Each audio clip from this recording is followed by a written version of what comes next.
Hi, welcome to another edition of the Alan Rosenberg Show. Just to start, if you don't subscribe, please hit subscribe. Please help my channel to grow so when people do searches, they'll see my videos. It would greatly help me and cause this community to grow. So thanks for tuning in.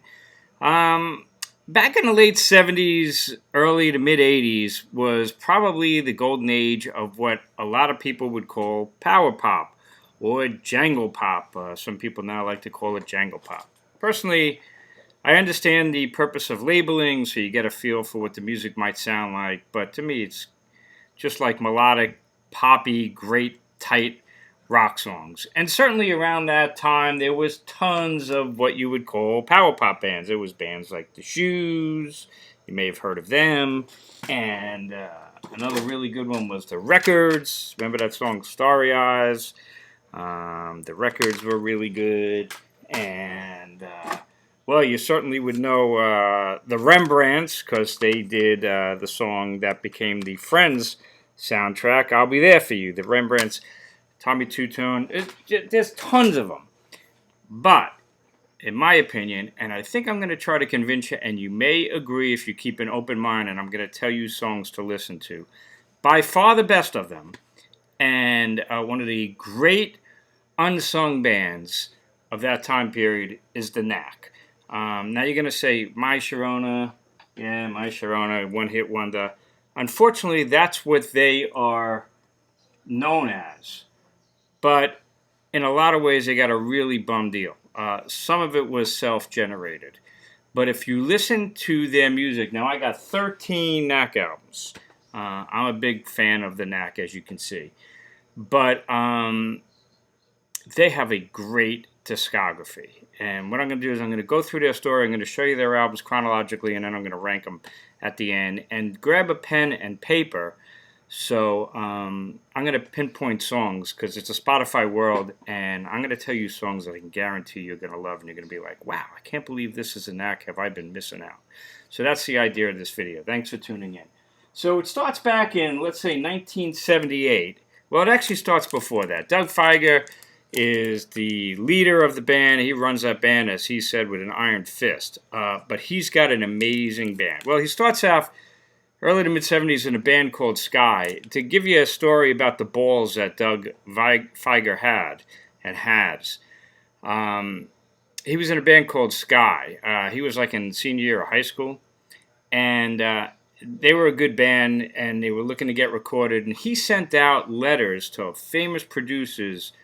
And he sent out a letter. One of them was Jimmy Miller. Now, you may know Jimmy Miller from the Stones. He was the Stones' greatest record producer. He from Jumpin' Jack Flash through Goat's Head Soup. But he also did Blind Faith. He did Traffic. And he sent Jimmy Miller an invitation to see the band Sky. He was in 12th grade in Detroit. And Jimmy Miller took him up on the idea and wound up recording the album Sky. And Sky did two albums that were not successful. That's the original story of Doug Fieger. Give you an idea of his personality and what a go-getter he was. But you got four guys in the Knack. You got Doug Fieger, the leader, right? And then you got on drums, Bruce Gary. Bruce Gary is an incredible, incredible drummer. Like a Buddy Rich, Keith Moon rolled into one. I mean, the guy is tall, lanky, and he plays like an octopus. Incredibly powerful, but he swings. Bruce Gary, the drummer before the Knack, he played with Jack Bruce, Mick Taylor after he left the Rolling Stones. Give you an idea of his pedigree. You got Burton Aver on lead guitar and also co-songwriter on many of the songs, and Prescott Niles is the bass player. They are a tremendous band. They're playing all over Los Angeles in 1978. They're getting a huge buzz, such a big buzz. Not only do they have great songs, but they're an amazingly talented band. And everybody in Los Angeles is going to see them when they play at Troubadour and other places. You're talking about Bruce Springsteen, jams with them on stage, Tom Petty, guys from The Doors, Stephen Stills, amongst others. They become the hottest property there is, the Knack. And it becomes a bidding war. Who's going to sign this band that's got a load of great tracks, including My Sharona, but a ton of other great songs. There's a bidding war, and Capitol Records winds up signing them. Now, much later on, one of the more recent archive releases is this thing, the Knack Having a Rave Up, live in Los Angeles, 1978. This is before they were had an album out, and you can see the tracks. They were ready to go for that first and second album. So this is a really cool archive release if you want to hear the Knack live in the bars before they did their first album, Get the Knack. If they do their first album, they already have a huge wealth of material.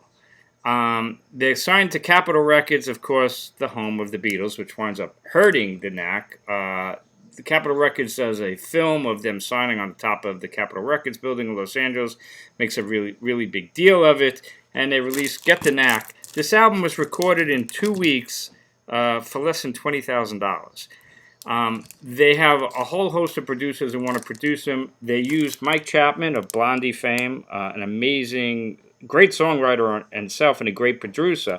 You want to get a feel for Mike Chapman, listen to the difference between Blondie's first and second album, Parallels and Eat to the Beat. That's all Mike Chapman. Big, blown-out sound. Mike Chapman gets the job because he says to the Knack, you know what, you guys are amazing. We're going to record you live in the studio. And all the songs on this album and most of the songs on the second album were all first or second takes. Minimal to no overdubs, including Bert Navarre's amazing guitar solos done live while the band plays. That's how good this band is. In fact, Doug Feiger wants the first album to be a double album because they got so many great songs. Capitol Records is like, you're out of your mind. We're going to release it as a single album. And they do. Here's Get the Knack, one of the all-time great debuts. Of course, you know My Sharona.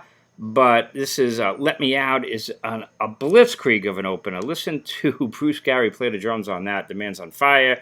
Great power pop, melodic, catchy, 3-4 minute songs that stick with you. Your Number, Your Name, Oh Tara, Good Girls Don't, You Know, Frustrated. That's What the Little Girls Do. Amazingly great songs. This is a pretty close to a damn near perfect debut album. And that's autographed by Doug Feiger, actually. So that's the debut album. The album shoots to number 1. My Sharona becomes a phenomenon. Here's the single. That is Sharona, one of the all-time great 45 jackets right there. And there's the single. So becomes a huge phenomenon. Big hit worldwide. Now the band is spread thin. They wound up playing all over the world and just not focusing on, they don't play Saturday Night Live. Their manager starts coming up with an idea. Listen, we don't want you to do interviews. It worked for Led Zeppelin. It's going to work for you. Everybody wants to interview you. We're going to become mysterious. We're not going to do interviews, which pisses people off.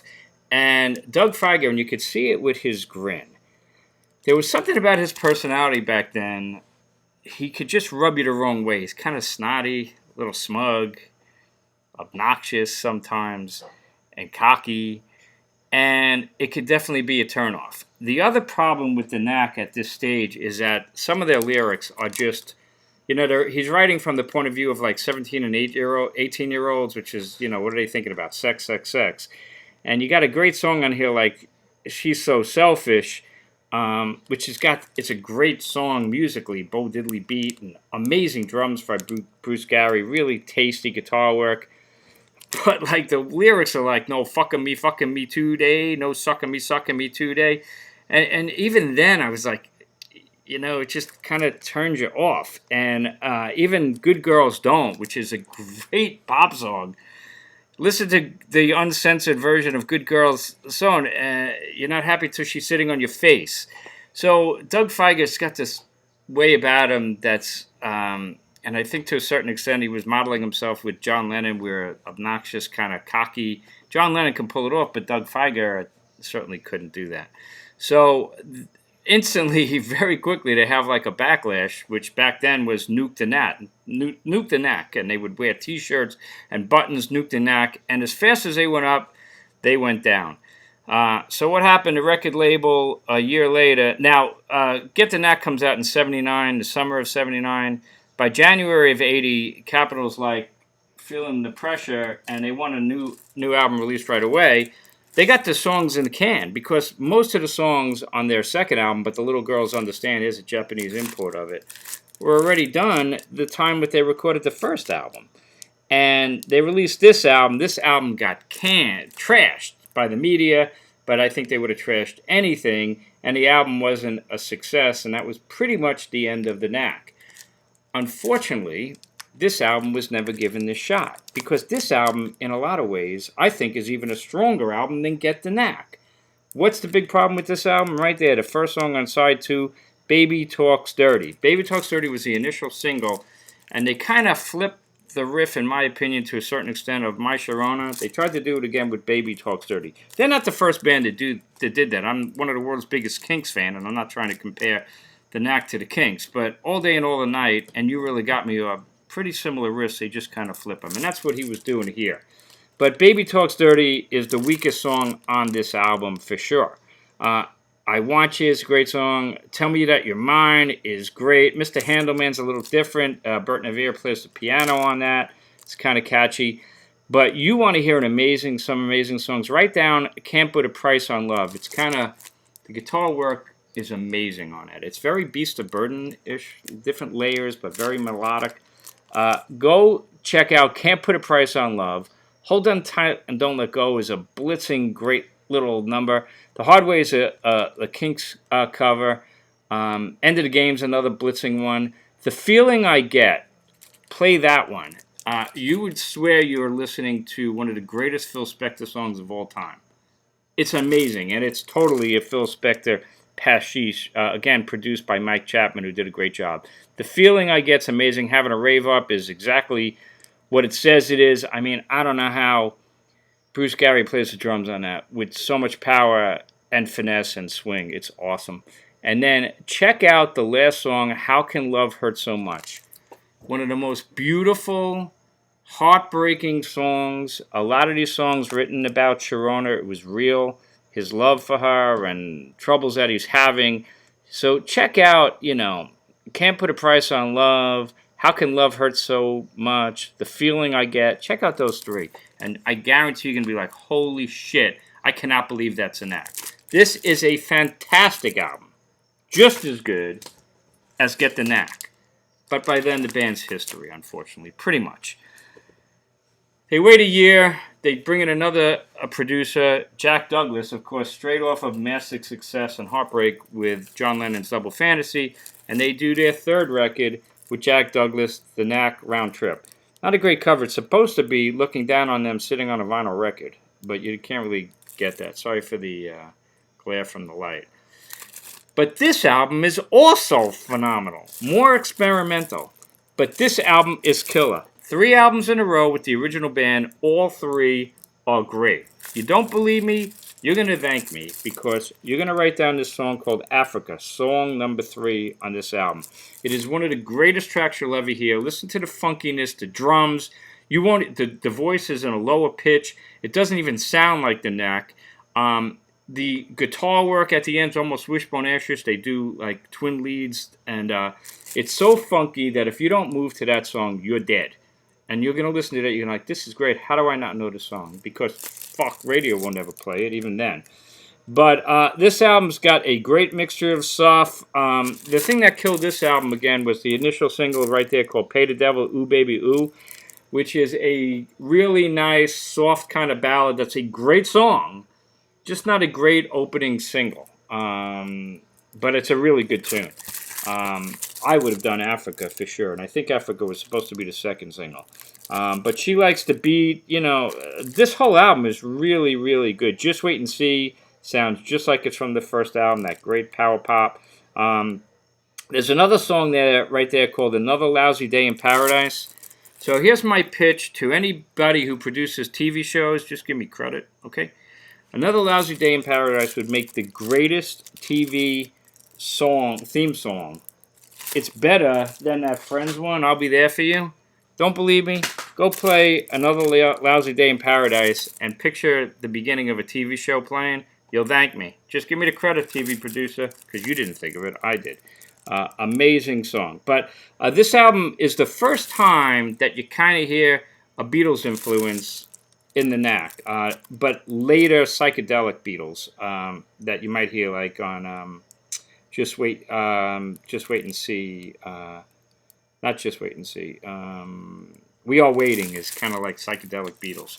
And that's one of the things that was unfair to the Knack because they were compared to the Beatles negatively.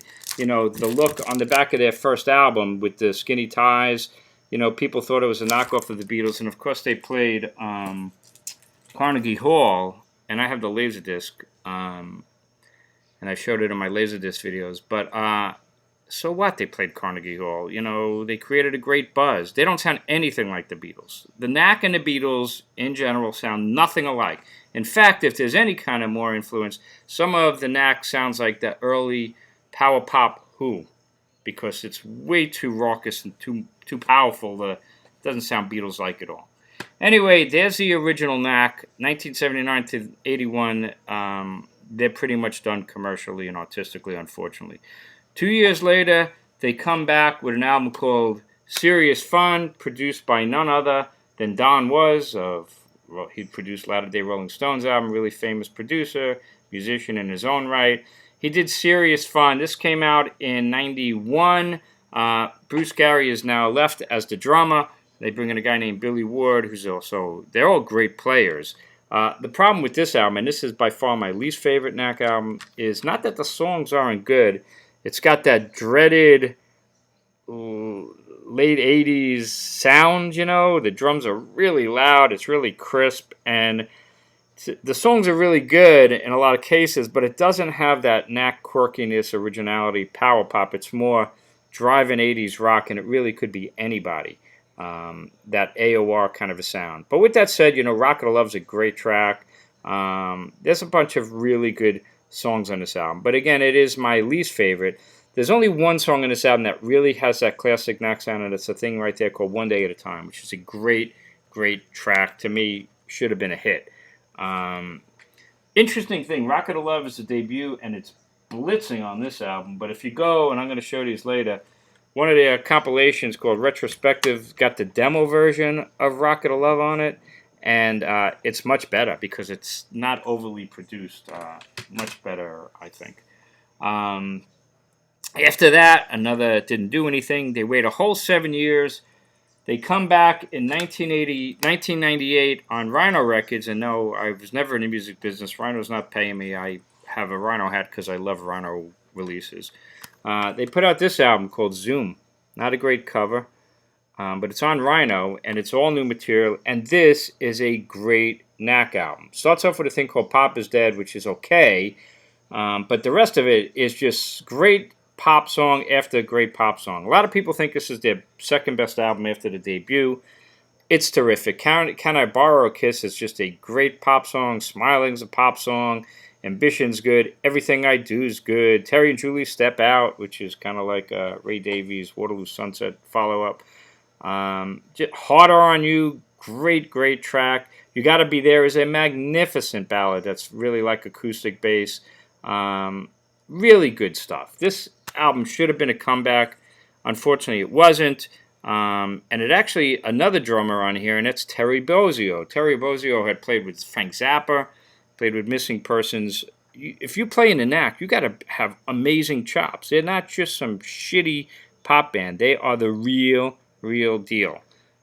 Great record if you could find it.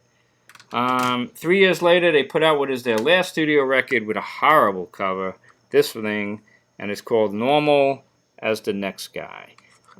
Came out on an independent label called Smile Records, which might have been them. Came out in 2001, did nothing.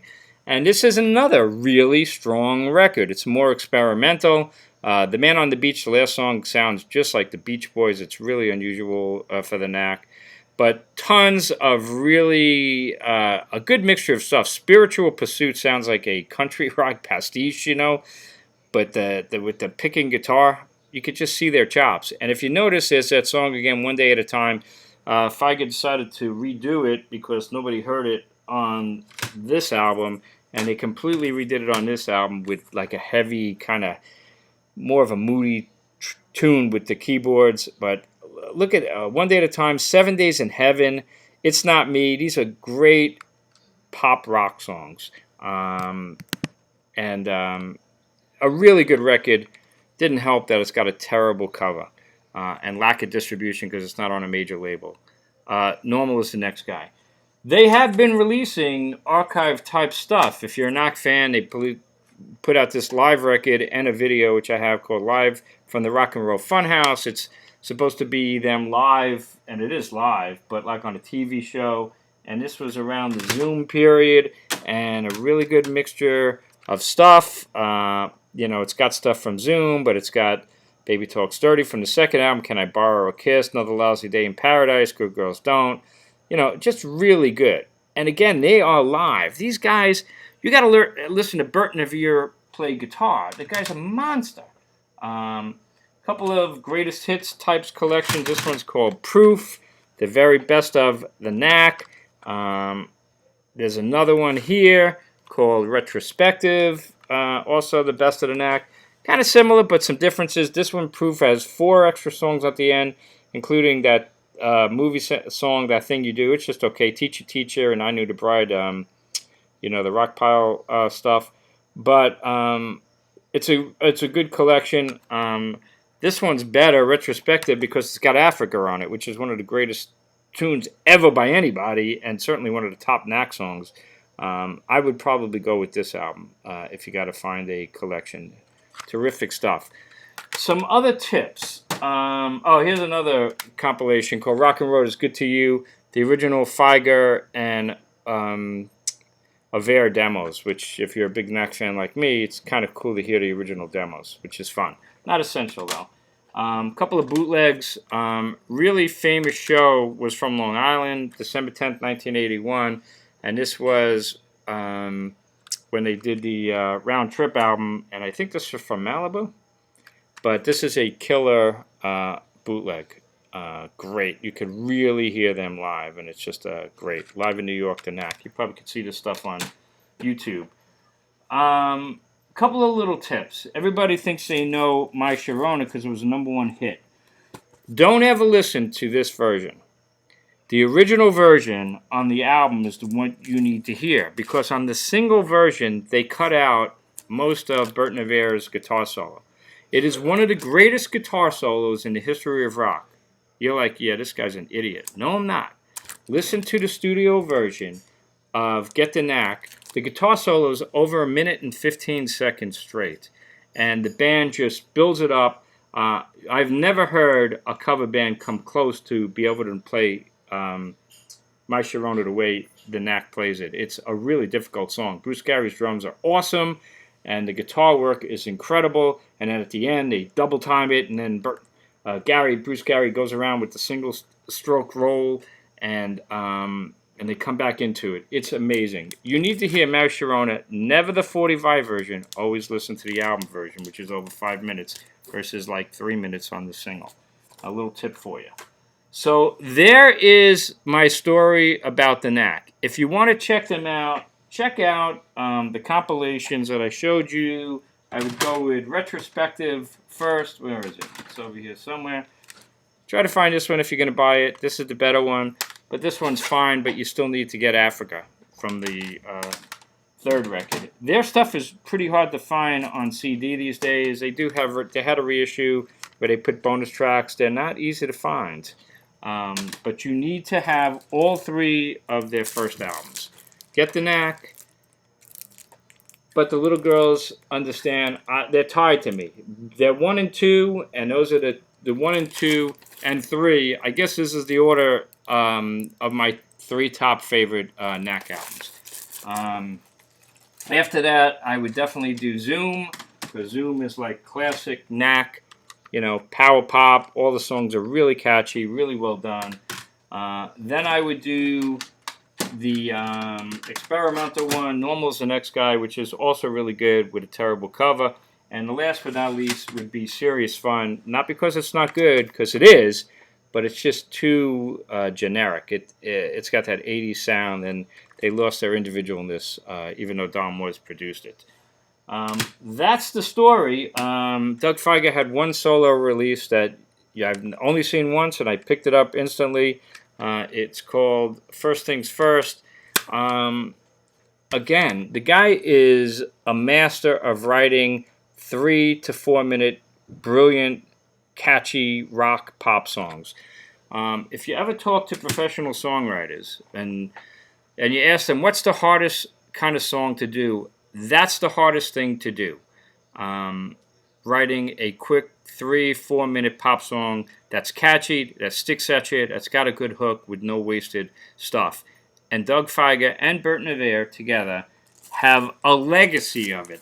A legacy of it. Not just my Sharona. In fact, I'm sick of my Sharona. I don't really need to hear it except for the guitar solo, which is outstanding. They have a legacy of amazing pop tunes, and you need to hear them. So I hope you wrote down those songs. I hope you give them a listen. The Knack. Get the Knack. There is the autograph. Where is it? It's pretty cool, right? Unfortunately, they're never going to reform. Doug Feiger mellowed out in his older later age, became more mature, still had that great knack of writing great songs, but yeah, that passed away from cancer, brain cancer, which is really, really sad. And in fact, Bruce Gary, the drummer, also passed away. But a stupendous band, far and away the most talented, best pop rock band, certainly at that time period. So give them a listen. And write down, send me some notes. If you take my word and listen to this stuff, let me know what you think. I guarantee you,